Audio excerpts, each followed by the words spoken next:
EDSA Revolution. Ito yung sarado yung EDSA. Take ako ng mga pictures kasi yun yung presentation na gusto kong i-ano doon sa subject namin sa photography. Paano naman kayo napasok sa showbiz, sir? Ayun nga, yung kadugtong nun. Oo. Ano nangyari? Siyempre kasi medyo Related. hating gabi na yung nangyari sa EDSA. So pauwi na ako. Tapos naglalakad ako sa gitna ng EDSA. Walang tao, walang sasakyan kasi nga sarado eh. So may sumusunod sa aking talent scout. Sinusundan niya ako. Tapos nung akala ko nga masamang loob eh. Akala ko hold-upper eh. Sabi ko pagka huminto ako at kunyari magpipretend akong iihi doon sa pader sa EDSA sa may Gilid. sa may krami. Pag sumunod sa akin to upang ako, sabi ko gano'n. Yeah. So tinanong niya ako kung model ako, gano'n. Payat pa ako noon eh. Pero medyo medyo may height na ng konti. So patpatin pa ako. Sabi mukha ba akong model? Ganun pa ako, suplado pandating eh. So sabi niya hindi, pero may figura ka, sabi niya gano'n. In-encourage niya ako.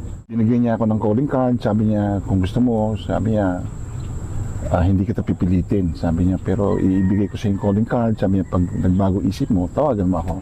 Yung card na binigay niya sa akin, ito yung umpisa ng yung first batch ng Ginoong Pilipinas. First batch Ng Ginoong Pilipinas. So tama-tama yung opisina doon sa malapit sa FEU. May kali doon, hindi ko na matandaan kung anong kali. So doon yung office. So one time, pauwi na ako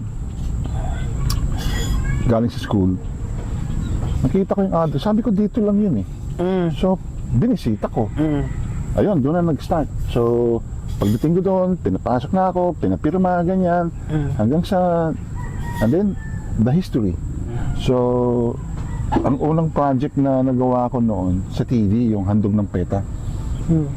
Pero wala talaga akong experience. Theater-wise, TV-wise, pelikula-wise.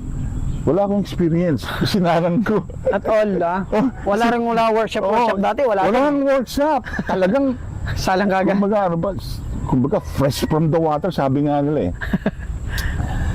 So, sinalang ako. Ang eksena, ito sila Ray Ventura, yung mga batikang mga veterano, stage actors, di ba? Magagaling yun. Ray Ventura, tapos ka-eksena sila si Julio Diaz nga, interaction. Sabi ko, anong gagawin ko dito? Sabi ko, so yun yung unang project ko. So nakatikim ako ng at least 500 pesos noon. Yan ang unang sweldo ko, 500 pesos. Pero nung time na yun, malaki na yun, siguro 90s yun, 90s, oo.